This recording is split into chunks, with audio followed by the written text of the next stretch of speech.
and welcome to Make Sense. I am your host, Brittany Haley, and today we are joined by Jessenia Sirois, who is our financial education specialist at Leominster Credit Union.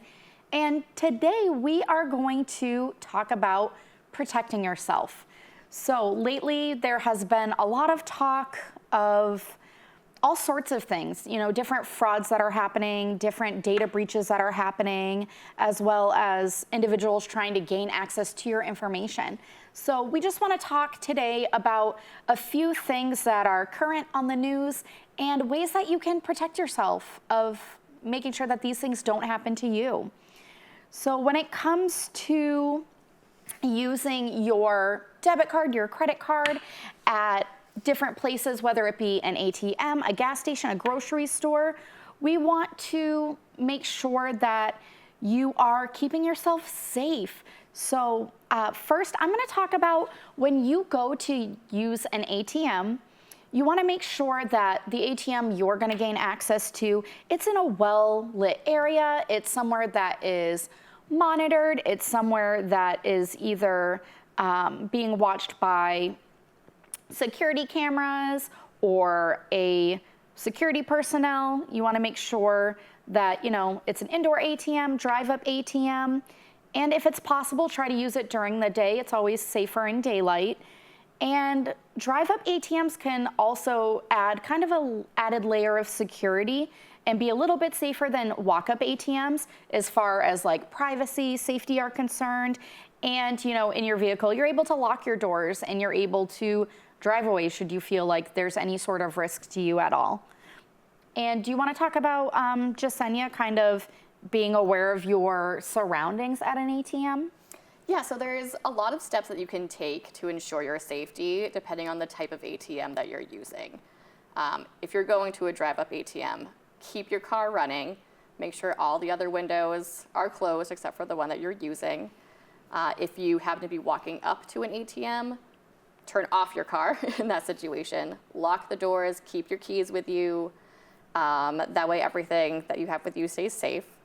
If you are going to like an ATM that's in a vestibule, kind of in its own little room, you might need to use your card to get in. For those, try to avoid anyone coming in after you or letting anyone in behind you. The best way to keep yourself safe is to be in there by yourself without any other person. Making sure that door is closed, and ideally someone won't come in until after you're done. Yeah, and I think too, one way that when you're going into those ATMs as well, when you're going into like a vestibule ATM, so like you said, one of those ATMs that you're using your card to open it and to go into like its own little room, is prepare everything ahead of time if you can. Mm-hmm. So make sure your transaction's ready to go. You know what you're doing. If you're doing a deposit, you have everything filled out ahead of time. You've got your card ready to go. You're ready to do that transaction. So you're not like fumbling around when you're in there. You mean business, you're going in and you've got your purse, your wallet, you've got it ready to go. And, you're in there to do that. You're in there to complete your transaction. You count your cash quickly to yourself, put it away, secure your money, secure your card before you exit, and then you're good to go. But during that transaction, what can we ensure when we're doing the transaction to be protecting ourselves? Number one thing is keep your PIN secure. That is your personal ID number. Yeah. It should be something that is not easy to guess. Please avoid using your birthday, anything that is an obvious connection to you. Yeah. Do not ever share your PIN with anyone. When at the ATM, try to make sure that no one can see you entering your PIN. That's going to ensure that your card and everything that your card is linked to stays safe and secure. Yeah, absolutely. And no one's ever going to ask for your PIN number. Right. So nobody from your bank, no one from your credit union, the police, nobody, no one's calling and asking your PIN number information. That is private to you, just like your passwords. Like those are your safe keys to your money, to your accounts.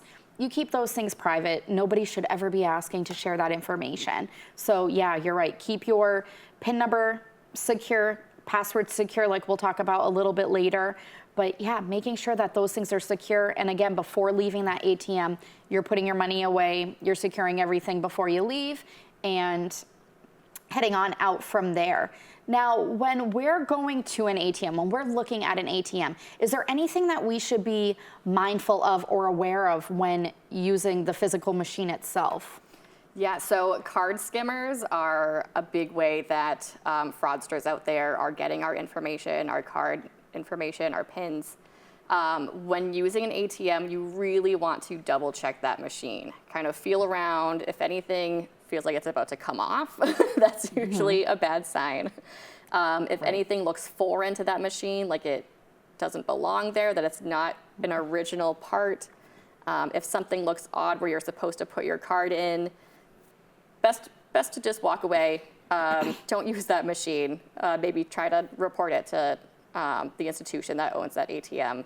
Yeah, absolutely. I know I definitely look like a crazy person when I'm at the gas station, when I'm at the grocery store. Feeling it up. Yep, I'm feeling all over the ATM. I'm shaking it where you put your card in. I'm like grabbing it and I'm shaking it. I'm just making sure like nothing's coming off of that ATM. If something comes off of that ATM, if something looks like it's taped onto that ATM, definitely a red flag. You definitely want to be mindful of that, because too common lately, like I've been hearing on the news of skimmers that are affixed to at the grocery store where they had those terminals where you just put your card in, that those were being altered and those were collecting information. So you might look silly, but check out those machines and just make sure, like, okay, before I put my card in there, shake it. Is it secure? Does anything look funky?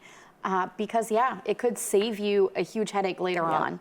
And you want your money safe. So just doing those few things to be mindful and make sure that you're not gonna encounter any of these issues is definitely worth it. Now, I'm gonna talk a little bit about data breaches, because another thing in the news lately is we're seeing that companies are susceptible to these data breaches. Oh, yeah. Which, we may get notified from a large company that, hey, your information may have been compromised, and that's really scary. So, trying to think of ways, how can we protect ourselves, especially in these situations? What are ways that we can make sure that our information is not going to be compromised? Now, sometimes there is nothing you can really do about it, but there are some steps that you can take. So for instance, not reusing passwords, making sure that you have passwords online that are going to be unique to that online account and not used at multiple accounts, because those fraudsters, they're going to try to gain access, and if they find out a password for one account, they may try it at others and see if they're able to gain access. Another thing is to enroll in two-factor authentication.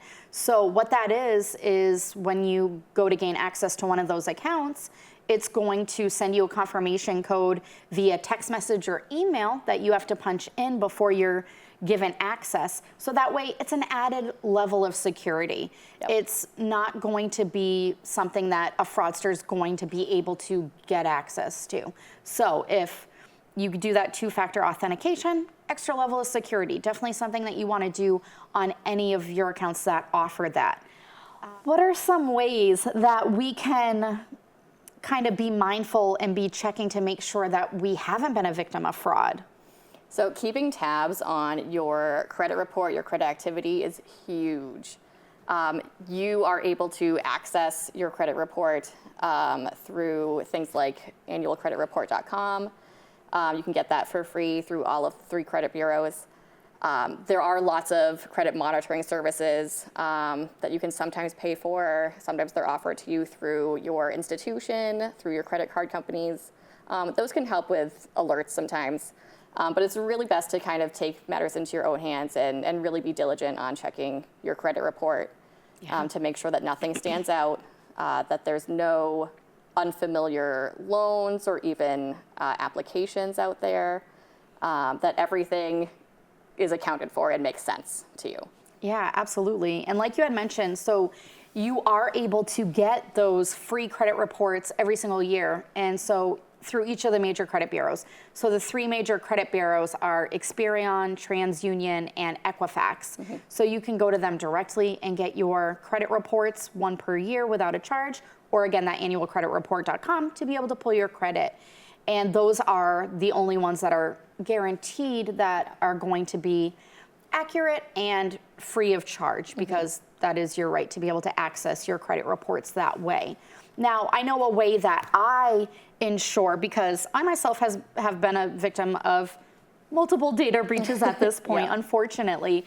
But one of those ways that I have been able to ensure that my credit's not being used for other purposes is I make sure that I put a free security freeze on all of my credit. So that is with those credit bureaus, I have gone into and I have applied freezes to that. So that way my credit is not being able to be accessed, as in like if I were to apply for a new line of credit, whether it be I'm applying for a loan or a new card or whatever it may be, my credit's not able to be used unless it is unfrozen. So that doesn't mean that your credit cards don't work or anything. That just means new lines of credit cannot be opened in your name without your permission, essentially, without you going in, unfreezing that credit before applying for that new line of credit. So it may seem like it's a little like tedious or time consuming to go in and unfreeze those credit, but it really, I mean, to ensure that you're not going to have any sort of fraud on your credit lines, it's absolutely worth it. So just taking that added, again, layer of security to ensure that your credit's not being used without your knowledge, I think the few moments it takes to freeze those, unfreeze those, it's definitely worth it. All right, so some of the ways that we can stay on top of things here, making sure that we're protecting ourselves, is being mindful of the latest scams, you know, these different phishing attempts that are going on. Can you tell me some of the current scams that we are seeing, some of the current kind of phishing things that might be occurring and what to look out for? Yeah, so phishing emails are big. Getting an email that's an unexpected from a sender that you aren't familiar with, especially if there's like a sense of urgency. If they are, you know, emailing you saying that they really need you to verify something or look at something because there is a time constraint and XYZ may happen if you don't take action immediately. I mean, if they're really trying to get, if that someone valid is really trying to get in touch with you, they're probably not going to send you an email saying, please respond to us as soon as possible. They're going to usually call you directly because they have your phone number. So emails like that are usually a big red flag, especially if there's some kind of attachment. Never click on those. If you're not expecting this email, best to just flag it and leave it be. Also, receiving phone calls or emails that are requesting personal information from you, things like your social security number, your bank, your healthcare office, they're never going to call or email you requesting this information. They should already have that on file if you have a relationship with them. So never give in to anyone trying to get your personal information from you via call, via text, via email. These are just fraudsters trying to get your personal information so that they can use it against you. Yeah, absolutely. Well, this has been a really interesting topic. And I even feel like we might deep dive further into some of this stuff in a further episode because it's always evolving. Fraud is always evolving. These different attempts to get your information, always evolving. So thank you so much for being here. Thank you for your knowledge today and sharing this with our audience. And if you would like to see a topic featured on a future episode with us, you can reach out to us at fined@leominstercu.com. And it might be featured on an upcoming episode. Well, thank you so much for watching today, and remember to protect yourself, and I hope that everything today has made sense.